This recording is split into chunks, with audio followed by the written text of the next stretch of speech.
Hello, everyone. Welcome back. Please comment, rate, subscribe, folks. Comment, rate, subscribe, like the videos.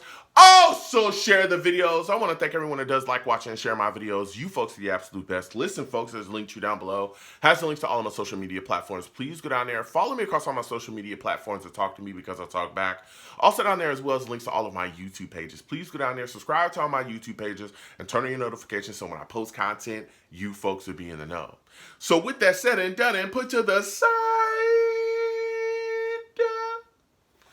I've come to talk to you folks today about Ben Jones. Oh, yes, okay, Ben Jones. Here's a guy, a center, okay, a quality offensive lineman that I'm hoping that the New York Jets are able to sign. It would do wonders for our offensive line.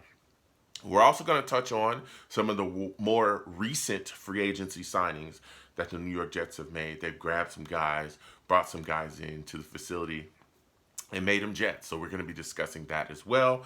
But we're going to start with Ben Jones, okay? And we're going to get into it. Listen, Ben Jones is a center that I really, really like, and I hope the Jets grab him. Keep in mind, he's a former Tennessee Titans starting center, okay? He also has a relationship with Keith Carter, our current offensive line coach. He was the Titans offensive line coach from 2018 to 2022, worked with Ben Jones, and we saw in 2022, Ben Jones was a Pro Bowler, okay? He was a Pro Bowl center, but keep in mind, before the Pro Bowl, Ben Jones was phenomenal, right? He was always a quality center, a guy that got the job done in the league, particularly in pass protection, okay? You look at his pass protection, he's ranked pretty high every single year in the league. So much so that in pass protection, the last 3 seasons, he's only allowed 2 sacks. 2. Wouldn't that do wonders for the New York Jets offensive line? The line that struggled at times last season. You go back and you watch our last season, man, Connor McGovern. I'm so glad we have let him kind of walk and go do his thing because, man, he struggled at times. And we saw that really affect our offensive production last season. Mike White, here's the main reason why his ribs is jacked up and he was getting shot after shot after shot. It's because guys were coming straight up the middle and just doing whatever they wanted to do. I will never forget that Bills game where Mike White literally just got sawed in half. And whoever our quarterback is, Aaron Rodgers, right? Hopefully the deal gets done. Maybe as I'm talking, right, the deal's going to get done. You know, we don't want him to have to deal with any of that stuff. We want to make sure our quarterback is protected, and Ben Jones is a guy I think we can bring in and get the job done. We need to continue to allocate resources towards fixing this offensive line. I know JD is going to do that, but Ben Jones I think would be a great answer for us here at center. So, you know, you look at Ben Jones as well. He did miss 5 games last year due to some concussions, right? And he failed a physical in Tennessee, and then they cut him. But according to all reports, you know, all that's going to be all right. Medically, he's looking good. So hopefully the New York Jets will be able to sign him, bring him in for a really good deal, and we'll have a really good center on the roster. And again, he has a long, you know, pretty good history with Keith Carter as well, a guy that is a really, you know, league-renowned offensive line coach. So really like to bring Ben Jones in. We see if that happens. Again, to this point, free agency's moving, everything's going fast. To this point, he is still out there and still a free agent. So I want to see the Jets grab him up and really help us fix this offensive line going forward. Now, we're going to start to cover some of the free agents, okay? Some of the guys that the Jets have brought in and some of the things that I think Joe Douglas is trying to do. So one of the guys that we've brought in as well, as we continue with the offensive line talk, Wes Schlesinger. He's brought him in. Now, Wes, again, is a guy that used to play for the Commanders. He also played for the Falcons at one point as well. Now, the Jets brought him in. He's going to be a center, okay? 2-year deal, $5 million, 2.3 guaranteed. He's also a guy that can do that guard center combo. He can play both of those positions, so that's really good for him to have that kind of, you know, flexibility there. So in case we get into some injury issues at the guard spot, he can slide over there and give us some help there. So that's really good. And again, he's a solid piece of offensive line depth. He's not necessarily a starter, but a depth guy, and I like that. And again, we just lost some depth guys. One of those guys is Dan Freeney, right? Dan Freeney is now a Dolphin. So losing him was, you know, a little bit tough when you talk about your depth, but still, hey, here we are. Dan Feeney's moved on, and we were able to bring Wes in here.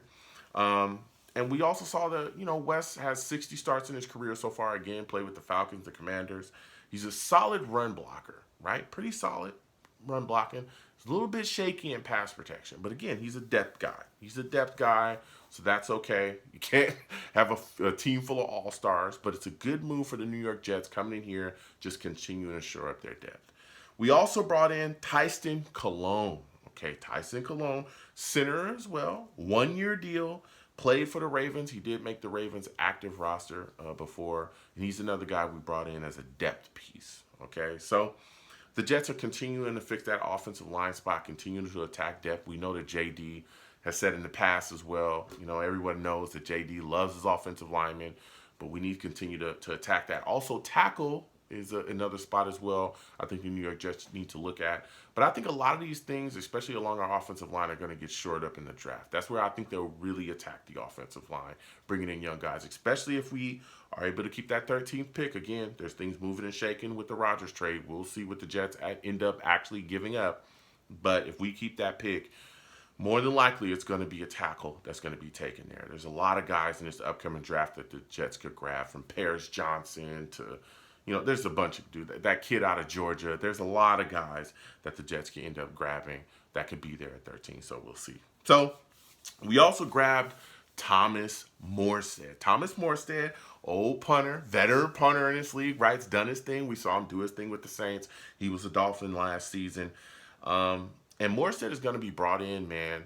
And I think he's going to be in a camp competition with Braden Mann. Now, there is a lot of talk, and there's rumors swirling that the New York Jets are looking to move on from Braden Mann, that they're looking to see if there's a team that's willing to take him. Now, Braden Mann had an up-and-down season last season. Boy, his punts were all over the place. There were times where he was shanking punts, and they were just not getting the job done. One of his punts actually led to the New England Patriots being able to return it to give us a loss, which was a really tough game to watch. So Morstead's going to come in here and compete, and there's a chance that he could end up winning that because Braden Mann has been so bad recently. So Thomas Morstead is a Jet. We'll see what happens going forward with him. We've also been able to re-sign Solomon Thomas. Solomon Thomas is being brought back, 1-year deal, $2 million guaranteed, 2.5 or 2.35 overall though. And I like this, this guy to be re-signed. He's a guy that's a solid veteran defensive lineman. He has a long history with Sulla in this scheme as well, knows what he needs to do. And this is another concern as well as we continue to go forward, which I believe, again, Joe Douglas will address. It could be the draft. We had some guys that I were hoping we were able to bring back, and we didn't, right? Rankins was the guy that I definitely wanted to come back as a New York Jet. He actually ended up signing with the Texans, so he's gone. So then Shepard was a guy I was like, okay, maybe we can bring Shepard back. He's a quality guy. Made some plays for us last season. Well, Shepard ends up signing with the Saints. So we got two guys that really helped, especially within that rotation of the defensive line, the same way, as Sheldon Thomas did, that really helped there. Rankins was a guy that definitely did a lot of work for us up front as well. And then we were looking and hoping that we would get Fletcher Cox from the Eagles, and Fletcher Cox decided to stay with the Eagles. So then we missed out on 3 guys, and it's like, wow. Rankins go off the board, Shepard off the board, Fletcher Cox goes back to the Eagles.